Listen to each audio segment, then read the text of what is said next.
바이러스에 대한 규제와 걱정이 무뎌진 최근 다시 여행을 다니기 시작하는 것 같습니다. 공항, 기차역, 버스터미널 어딜 가든 항상 이 아이템이 보이죠. 우리는 한 번쯤 이런 호미파인 형태와 직사각형 가방이 왜 정형화되어 있는지 궁금해한 적이 있습니다. 이번 영상은 항상 주변에서 볼 수 있지만 굳이 찾아보지 않았던 그 궁금증을 해결해줄 영상입니다. 패션을 좋아하실 여러분 반갑습니다. 차를 타든 기차를 타든 비행기를 타든 많은 짐이 있다면 여러분은 매는 가방보다 끄는 캐리어가 더 매력적일 겁니다. 그 캐리어는 대부분 이런 형태를 띄었습니다. 어떤 아이템이든 표준이 되어버린 디자인에는 다 이유가 있고 이야기가 있습니다.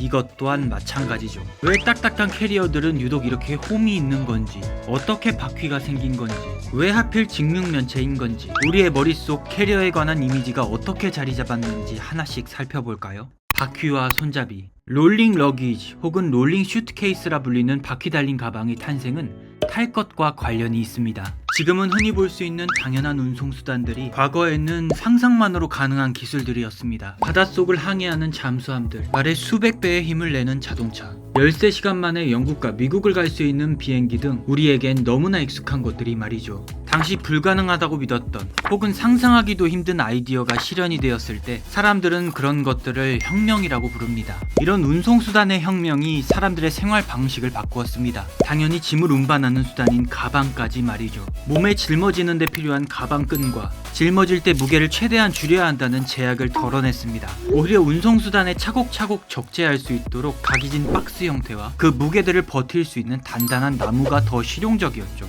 사실 트렁크라 불리며 다양한 형태의 나무 박스는 예전부터 존재했습니다. 하지만 지금 우리가 부르는 캐리어는 슈트를 구겨지지 않고 운반할 수 있는 슈트 케이스에서 온 것입니다. 지금 잘 알려진 루이비통이 이 가방에서부터 시작된 것이죠. 이런 박스 형태의 슈트 케이스에 바퀴를 달아 최초 특허를 낸 건 지금으로부터 50년 전인 1970년입니다. 하지만 이것은 실제로 특허를 내기 훨씬 이전부터 쓰이고 있었습니다.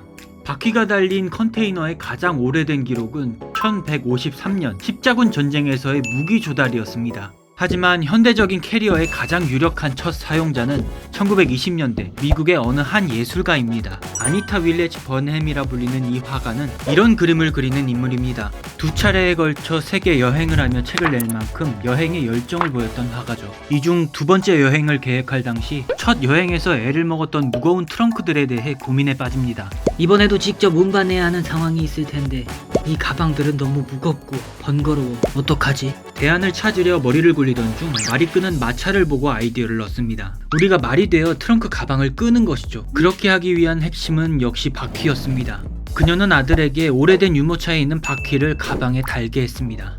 보이는 이 가방이 화가 가족들이 실제 사용한 롤링 러기지입니다. 여기서 바퀴의 방향을 주목해보세요. 이런 돌아가는 바퀴가 아닌 한 방향으로 고정되어 있습니다. 이러한 변화 또한 뒤에 나올 브랜드와 관련이 있습니다. 다시 화가의 가방으로 돌아와 손잡이 부분을 볼까요? 끌 수 있도록 달린 이것은 짐을 실을 때 방해가 되지 않도록 안으로 넣을 수 있게 만들었습니다. 지금의 접이식 손잡이와 원리가 같습니다. 캐리어의 발명이 공식적으로 인정되는 1970년은 단지 특허를 낸 시기입니다. 바퀴 달린 가방의 상품화가 시작된 시점이라고 볼 수 있죠. 자, 그렇다면 우리가 떠올리는 캐리어 이미지에 있는 이 홈과 소재는 어디서 시작된 것일까요? 모두 한 브랜드에서 시작된 특징입니다. 바로 리모바입니다.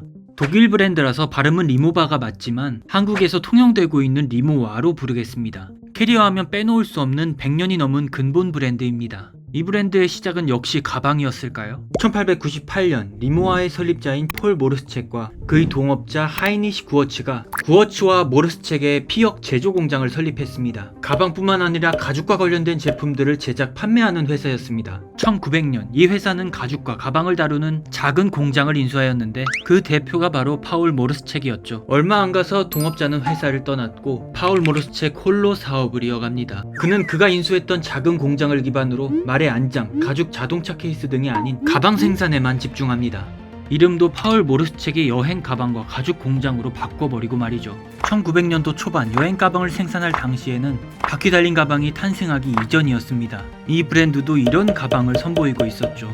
슈트케이스의 전형적인 디자인을 따른 가방입니다. 그래도 품질은 좋으니 차와 비행기를 자주 이용하고 비싼 비용을 지불할 수 있는 부유층에게 인기가 있었습니다. 하지만 한계도 있었죠. 루이비통을 비롯한 많은 회사가 나무와 가죽으로 비슷한 디자인을 내고 있으니 경쟁력이 부족했습니다. 그래서 파울 모르스책과 그의 아들 리차드 모르스책은 가방으로 만들 만한 소재에 대해 조사하기 시작합니다. 그들은 나무보다 밀도가 크긴 하지만 불과 물에 약한 나무보다 차라리 강하고 부러지기 힘든 금속에 관심을 가집니다. 방금 전에도 말했듯 여행 가방은 운송수단의 발전으로 생겨난 가방의 한 종류입니다. 그러니 당시 최첨단 운송수단인 비행기에 쓰인 소재에 눈길이 갈 수밖에 없었죠. 게다가 세계 최초 금속 수송기를 제작한 나라가 바로 리모아가 있는 독일이었습니다. 그들은 조사를 통해 비행기에 쓰인 금속 중 두랄루민이라 불리는 소재가 가장 적합하다고 판단합니다. 이 소재 역시 독일에서 개발되었는데 구리, 철 등이 섞인 합성 알루미늄입니다. 이 가볍고 강한 알루미늄으로 1937년 세계 최초 알루미늄 슈트 케이스를 선보입니다. 강한 충격에도 견디고 심지어 나무와 가죽으로 된 기존 슈트 케이스보다 가벼웠습니다. 더군다나 습기에 의한 부식도 걱정할 필요가 없었습니다. 하지만 당시에는 비싸고 구하기도 힘들어서 소량만 제작이 가능했습니다. 특히 첫 모델은 크기도 작고 비싸서 소수의 부자들만 구매할 수 있었습니다. 이때까지만 하더라도 주된 상품군은 여전히 가죽과 나무로 된 가방이었습니다. 알루미늄 가방을 선보인 지 얼마 지나지 않아 2차 세계대전이 발발합니다. 독일 브랜드인 리모아도 전쟁을 피할 수는 없었습니다. 가방을 생산하던 쾰른 공장이 화재로 인해 다 타버립니다. 전쟁이 끝나고 다시 사업을 시작하려고 보니 나무와 가죽을 비롯한 대부분의 소재가 다 타버렸는데 유독 온전히 자리를 지키고 있는 것이 있었습니다. 그것이 바로 알루미늄 금속 소재들이었죠. 리모아는 어쩔 수 없이 남은 소재들만을 가지고 알루미늄 가방 제작에 주력하기 시작합니다. 인생은 새옹지마라고 이 사건이 리모아의 아이덴티티를 설립하게 되는 계기가 됩니다. 알루미늄 가방 제작에 점점 체계가 잡히자 리모아는 가방 디자인에도 변화를 시도합니다. 소재에서 영감을 받았던 수송기의 여러 다른 모델 중 융커스 F-13의 구불구불한 요철 표면을 참고합니다. 비행기 표면의 이런 물결 모양은 비행을 할 때 바람에 의해 생기는 저항을 줄이고 형태를 유지하기 위해 고안된 디자인입니다. 이 홈 디자인을 가방에 접목시켰죠. 이 디자인은 판판한 기존 가방보다 충격 흡수가 뛰어났고 가방을 적재할 때 미끄러짐을 잡아주었습니다. 무엇보다 당시에는 없었던 새로운 디자인이 리모아만의 제품이란 것을 부각시켰죠. 많은 사람들이 좋아하게 된 이 소재와 디자인은 캐리어계의 혁신이었고 이러한 인기로 인해 다른 브랜드에서 많은 유사품이 나옵니다. 이런 유사품들과 함께 전 세계로 퍼지면서 우리가 떠올리는 캐리어의 표본이 된 것입니다. 이 표본의 큰 비중을 차지한 리모아는 어떻게 되었을까요? 제가 클래식을 설명할 때도 말했죠. 변하지 않는다는 클래식도 끊임없는 시도와 발전이 있어야 잊혀지지 않는다고. 리모아의 인기와 혁신은 여기서 멈추지 않습니다. 전쟁이 끝나고 과학이 급속도로 발전하면서 다양한 전자기기들이 발명됩니다. 특히 사진, 영화, TV 등 영상에 대한 소비가 많아집니다. 사람들은 다양한 환경과 나라에서 촬영을 하기 위해 이동하는 경우가 허다했고 이때마다 장비 운송은 항상 골치 아픈 과제였죠. 비가 오거나 영하의 날씨는 예민한 장비들이 고장나기 일쑤였습니다. 1976년 리모아는 이런 예민한 장비들을 안전히 보호할 수 있는 가방을 발명합니다. 트로피카나라고 불리는 이 모델은 기존 알루미늄 케이스에 단열재와 충격 흡수재를 추가한 가방입니다. 방수도 되고 습도, 온도, 충격으로부터 내부의 짐들을 보호할 수 있는 가방이었죠. 많은 촬영팀들이 이 트로피카나를 장비 전용 가방으로 사용했습니다. 시간이 흘러 2000년대에 들어서자 내구성 좋은 천 소재와 다양한 디자인의 캐리어가 등장합니다. 이것들에 비해 비싸고 무거운 기존의 리모아 캐리어는 점점 경쟁에서 밀려나기 시작합니다. 실제로 가방을 꾸릴 때 이미 무거운 캐리어의 무게 때문에 여행 물품을 충분히 채우지 못하거나 계단같이 어쩔 수 없이 들어서 운반해야 할 상황에 맞닥뜨린다면 리모아의 오리지널 제품은 확실히 매력이 떨어졌습니다. 그래서 다시 한번 소재에 대해 혁신을 시도합니다. 이번에도 역시 비행기의 소재에서 아이디어를 얻은 것이죠. 전투기의 조정석을 보호하는 투명한 소재를 가져옵니다. 폴리카보네이트라고 불리는 이 소재는 열과 충격에 강한 투명한 플라스틱입니다.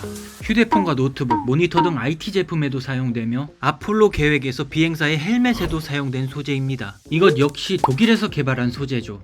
이것들을 보면 의도적으로 독일에서 개발된 소재들만 쓰는 것인가 라는 의문이 들기도 합니다. 어쨌든 이 투명 플라스틱은 높은 온도에서 형태를 쉽게 변형시킬 수 있고 원하는 색을 내기에도 용이했습니다. 첫 번째 폴리카보네이트 가방은 살사라고 불렸으며 지금은 공식 홈페이지 에센셜 콜렉션에서 확인해 볼 수 있습니다. 제가 바퀴의 방향을 주목하라고 한 말 기억하시나요? 2001년 리모아는 360도로 회전하는 바퀴를 달아 특허를 냅니다. 멀티휠 시스템이라 불리는 이것은 8개의 바퀴가 무거운 무게에도 방향 전환을 자연스럽게 하도록 설계된 것입니다. 현재 모든 모델에서 확인할 수 있습니다. 모델에 대해서도 간단히 언급하고 넘어가겠습니다. 홈페이지에 들어가 보시면 수트케이스 컬렉션의 6가지 항목을 확인할 수 있는데요. 오리지널, 클래식, 하이브리드, 그리고 에센셜 라인들이 있습니다. 왼쪽과 오른쪽을 소재에 따라 분류했다고 봐도 무방합니다.